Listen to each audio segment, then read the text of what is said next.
shooting for problems this time. I'm going to record a few common issues and just go over them. So, let's see how it goes.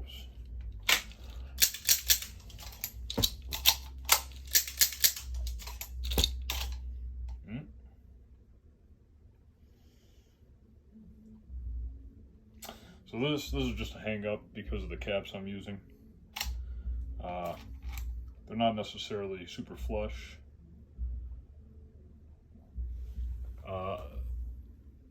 So realistically, that's not as big of an issue when you get into like regular ammunition that hasn't been tampered or altered or modified. I will say if you come in at like too sharp of an angle compared to the cylinder, you often do get some funny angles. The bullets get stuck at a certain angle and they kind of wedge themselves. So it is possible to still get a hang up like that with regular ammunition. It's just way more likely with this stuff because there's a bunch of gnarly lips, gnarly bumps, inconsistencies. It's not really smooth at all. So that is something that I kind of have to work around while practicing with these inert rounds or snap caps, which is not necessarily a bad thing because, I mean, realistically, it's just making me even better. Like by the time I get to real ammunition, that's nice and smooth. There's no lips or gnarly little bumps or cuts in it. It'll slip right in a lot easier. So realistically, I mean, this is extra good training with something that's actually harder to use than what you would normally use just out in the field or in your competition or whatever. So moving on, let's see what else we run into.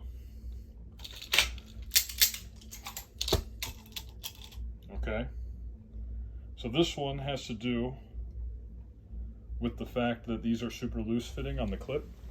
As you can see, there is one round that is out of place. It is way over the edge. Oh, no, it was way over the edge. It was way over the edge of the cylinder, somewhere like right there. So the nose would have been past this wall, and that will also cause a hang up. It's kind of similar to splits. Splits just being when you get a cylinder stuck between two rounds like this and the rounds go around that one particular cylinder. I'll just do it right now because honestly splits aren't actually something that I run into very often, so I might not run into it right this second, but I'll simulate a split here just to show you what it looks like.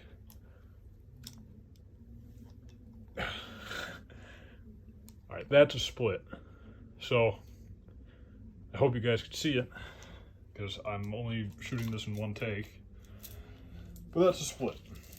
We'll see. We'll keep using these. These are the hardest to use. They have the biggest lip, and they also are just the most wobbly.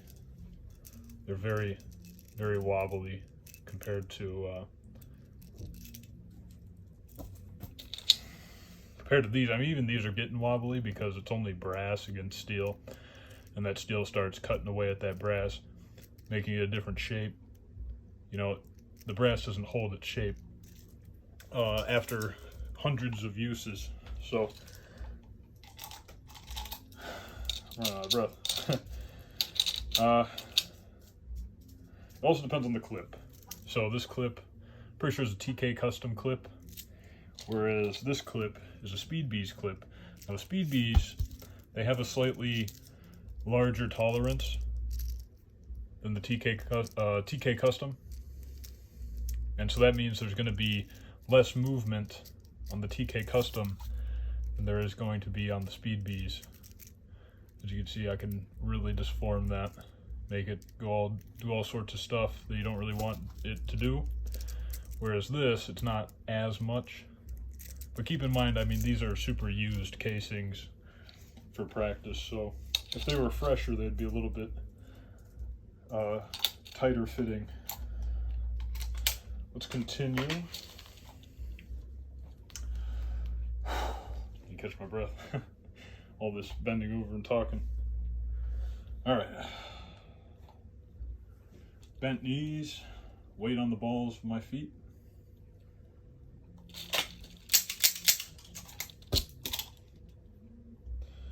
And we just got another, it's going outside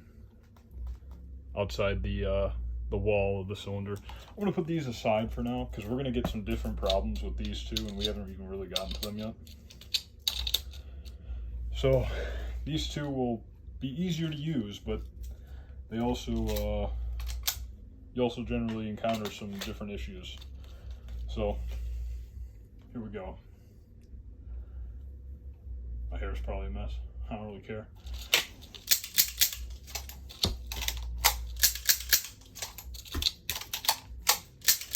Now, that second one was just sloppy. That was my angle that I came in on. I came on a harsh angle. As you can see, I was still able to work it in pretty quick. And then my first load that I start off with is just my leftover caps that I didn't have enough to make another full load. So I just use that for my starting.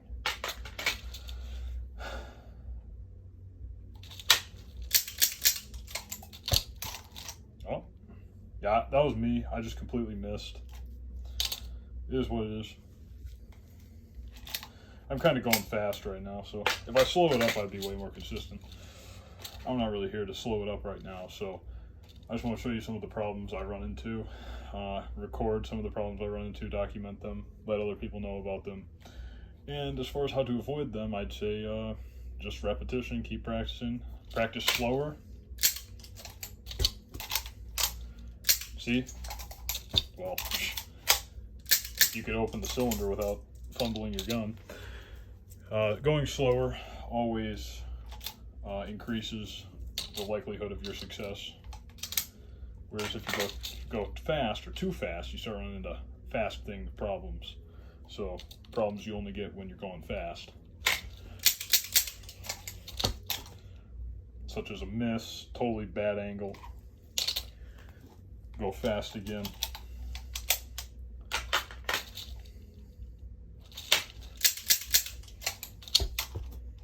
I totally missed.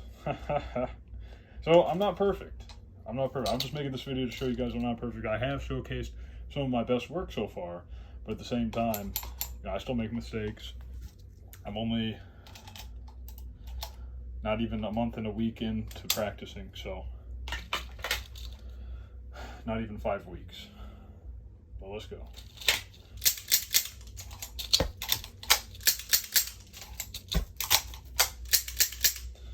That was a little bit of a recorrect on that second one. I actually had missed by shooting a little high. And what I had to do was I had to bring it back down. I'll see if I can't get that in slow-mo to show you. But anyway, let's continue. See what other problems.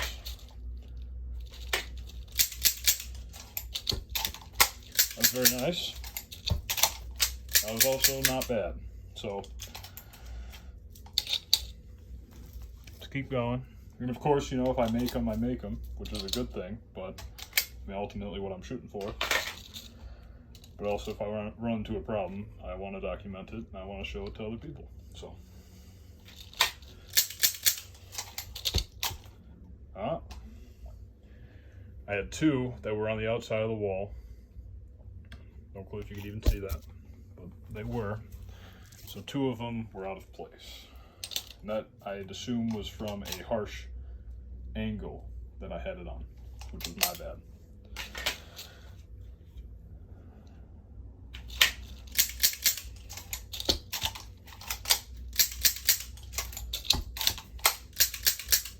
So that first one got caught up, and sometimes it's best, especially when you notice that all your bullet tips are already where they need to be, but it's just not going in.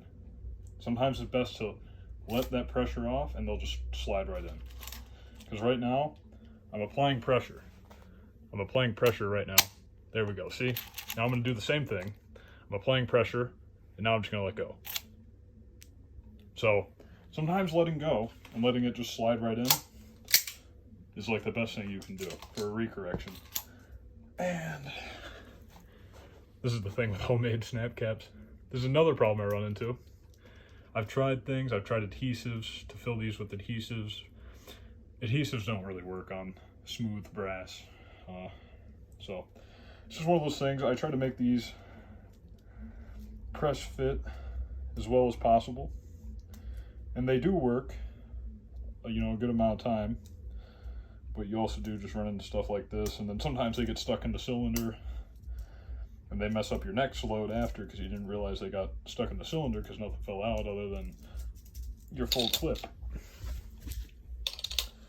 Or sometimes they'll be like peeking out the front of the cylinder and it'll prevent it from rotating as you go to pull the trigger. The whole thing will lock up. Anyway, let's continue.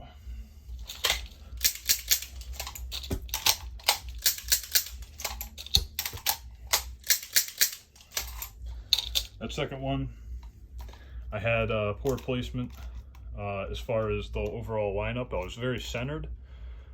I'm not going to show you. I was very centered, but each tip of the bullet was like on each wall here. And to fix that, a very slight rotation with not much force behind it will fix that. It'll just go right in. So let's continue. I have no clue how long this video is going to be. I might edit it, I might not. Let's see. All right, this is just a casing catch. This is a good opportunity. I'm still applying pressure. I'm applying the same pressure I started when I started. That makes sense. I just said it wrong. If I let go, now sometimes you get into this.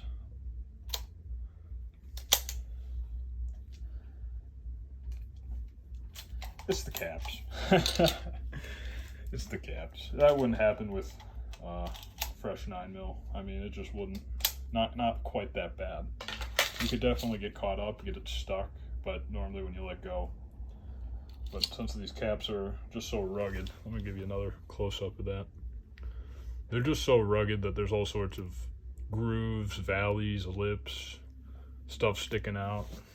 You just get caught up on.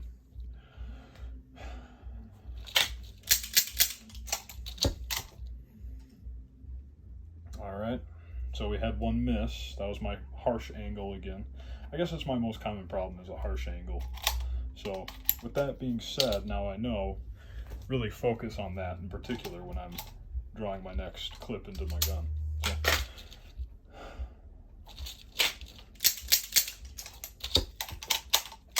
I was really forceful,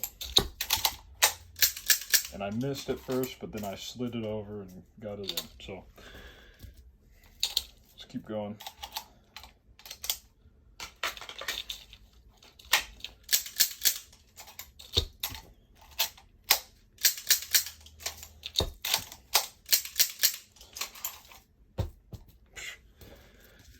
Alrighty.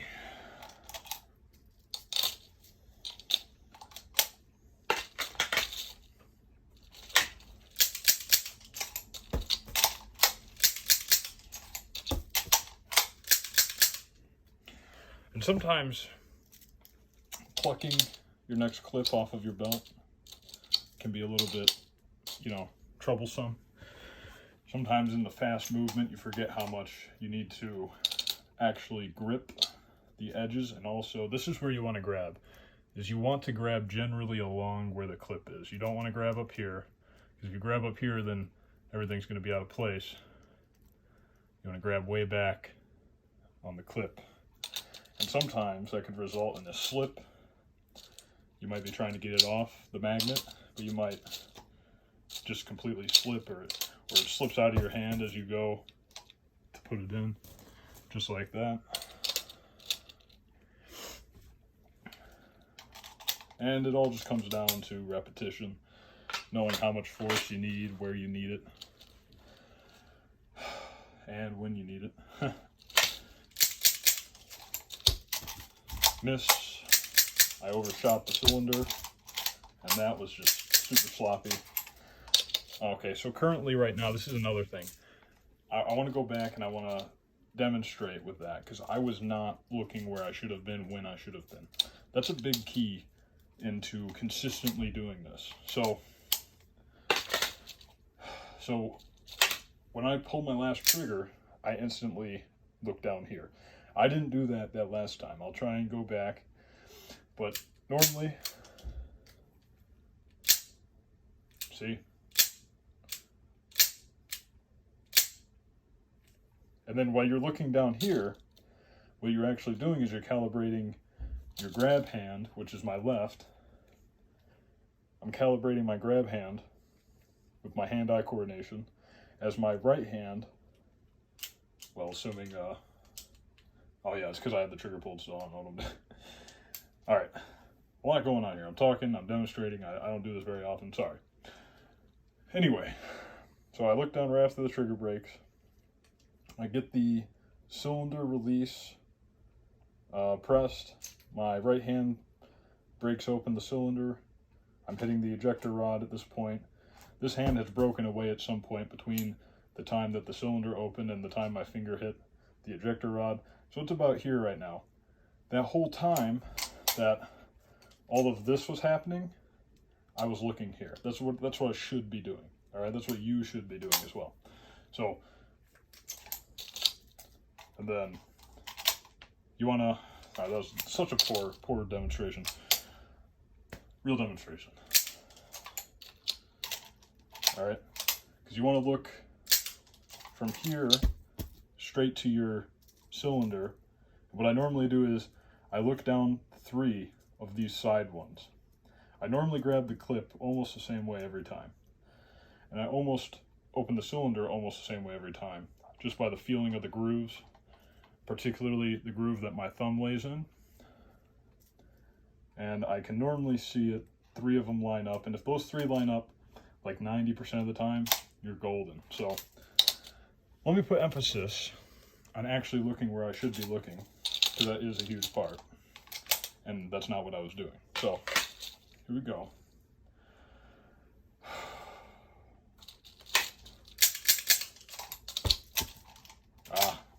Harsh angle. I had everything right except that angle. That was just sloppy.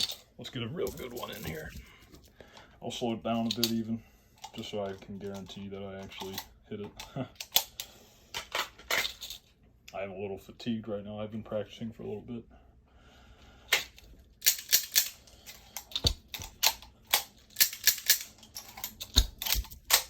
There we go. See, that last one right there was a perfect example of what I'm trying to get at. The fact that I'm looking right here the moment that trigger breaks, or the moment right after that trigger breaks.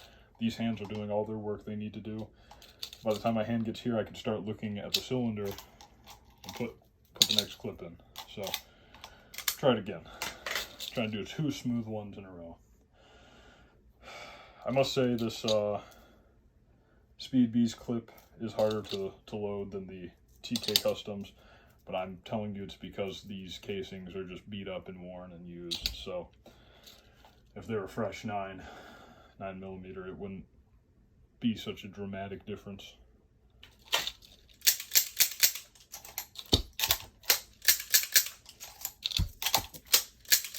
See, nice and controlled pace, and controlled where I was looking for my hands to follow and calibrate my hands. Hope that makes sense. Hope it helps. I'm just a new guy anyway, so maybe don't listen to me, maybe do, I don't know. But, yeah, stick around if you want to see more tips, tricks, learning revolver speed loading. I'm happy to make these videos. This is kind of just my hobby right now. I'm sick of gaming. I'm done gaming. Gaming sucks. It has been for a little bit now. It's kind of just sucked. So this is my new hobby. At least I don't have a computer messing around with in-game variables. Now this is the variables of real life, and you can't blame real life. So you can always blame a game. Until next time, peace.